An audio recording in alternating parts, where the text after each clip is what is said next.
Diqqat! Poytaxt aholisi va mehmonlari ogoh bo'ling. Toshkentda 3 kunga yopildi. Toshkent yopildi. Barcha fuqarolar tezda xabardor bo'ling. Assalomu alaykum, hurmatli tomoshabinlar. O'zbekistonda va jahonda sodir bo'layotgan eng so'nggi va dolzarb xabarlarni o'tkazib yubormaslik uchun hoziroq like bosib, kanalimizga obuna bo'lishni unutmang. Like bosgan insonni Xudoyim doim qo'llasin.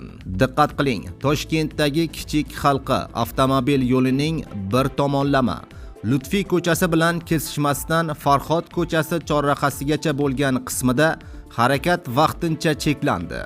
Cheklov 3-aprel soat 23:00 dan 6-aprel soat 06:00 gacha amal qiladi. Mazkur davrda 23 va 131 sonli avtobuslar yo'nalishlari harakatiga o'zgarishlar kiritiladi. Yo'lovchilarga aylanib o'tish yo'llari bilan oldindan tanishish tavsiya etiladi. Ushbu videorolikka like bosib, yaqinlarga ham yuborib, ogohlantirib qo'ying.